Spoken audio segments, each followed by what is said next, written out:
welcome to Sunland Caravan's Brisbane to Birdsville Bash. I'm going to Birdsville. I'm going to Birdsville. And I'm going to Birdsville. We're all going to Birdsville. But I'm not. Not too many van manufacturers accompany their customers on their travels, but Roy Wiss from Sunland Caravans decided to invite a whole bunch of his customers along on a classic caravan convoy from Brisbane out to the legendary Birdsville races. Dagular Highway through Kilcoy and Blackbutt to Yarraman, and then from Kooyar across to Dalby, where we joined the Warrego Highway westbound.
With Roy leading the way, we passed through Miles and Roma, leaving the Western Downs behind and crossing into the official start of the Queensland Outback at the tiny town of Amby.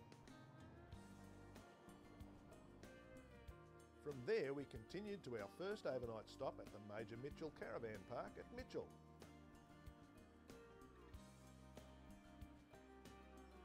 Roy gathered the crowd together and organised an early start from Mitchell because our next leg was a long one, taking us 600 kilometres out through Morven, Charleville and Quilpie to our next overnight stop at Windora.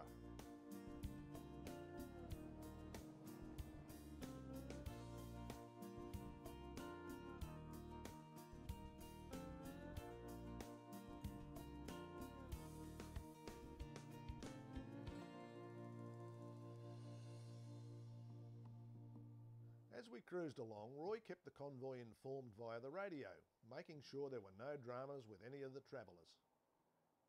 We took regular breaks along the way. After all, everyone needs a cuppa on the road. The countryside changes as you approach Charleville.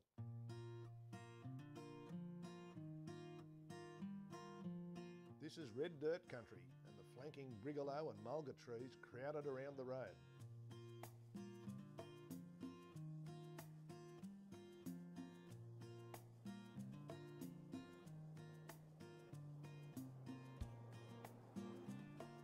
West of Charleville, the road was in good condition all the way out to the pleasant town of Quilpie, which was a good place for a lunch break.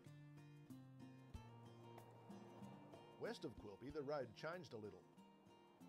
It became one of those classic single-lane Queensland Outback roads, and the convoy had to take a bit of care when passing oncoming traffic.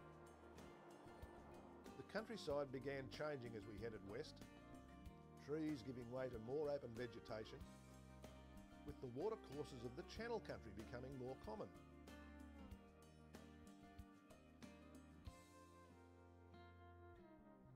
The convoy crossed Cooper's Creek and headed into Windora, where the crowds were gathering for the annual Yabby races. All the folk bound for Birdsville stop over in Windora for this event, which raises money for the Royal Flying Doctor Service. Put 280, put 280, $300, put 300, put 300, all with the shoe side with the 300, all with the 300, all with the free. Go! Number 6 is carried out slowly. 8 doesn't know where to go, and number 5 is fast asleep.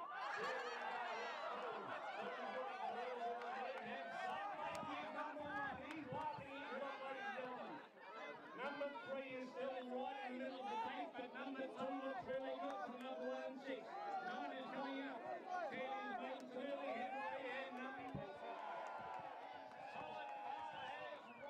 We camped up in a paddock alongside the town, and in the morning Roy gave the vans the once-over before we headed off further west.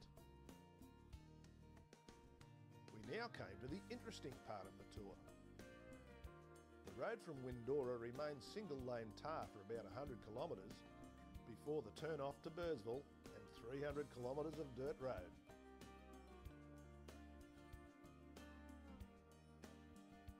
At the turn-off, Roy gathered the vans ready for the dirt. He organised the convoy order with the little Vicky van up in front and Gareth Evans acting as tail gunner. After a quick cuppa and chat and another quick walk around of the vans, the crew headed onto the Birdsville Development Road and the long, dusty last leg of our trip.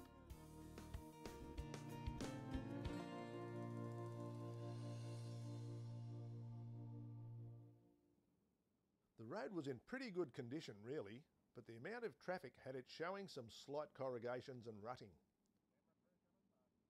The dust was pretty heavy, but a crosswind made travelling a bit easier.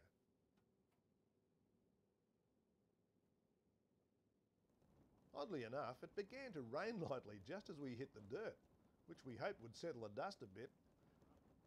But unfortunately, the rain didn't have too much of an impact.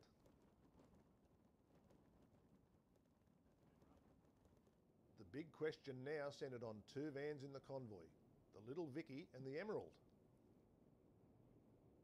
Both were really designed by Roy as blacktop models, yet here they were kicking up dust with the rest of us. Roy's dirt roaders, the Longreach, Winton and Blue Heeler models, leapt onto the dirt like they were coming home.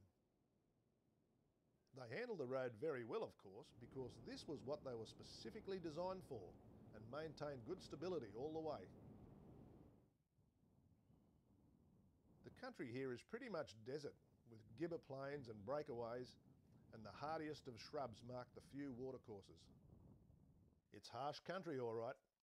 Just the place to test the capability of your rig. After about 100 kilometres, we came to a rest area at Dion's Lookout. It was cuppa time, and Roy made sure that all the rigs were up to scratch. Then it was back onto the dirt for the final dusty 188 kilometre leg into Birdsville.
Not surprisingly, there was only one mishap with a van on the trip.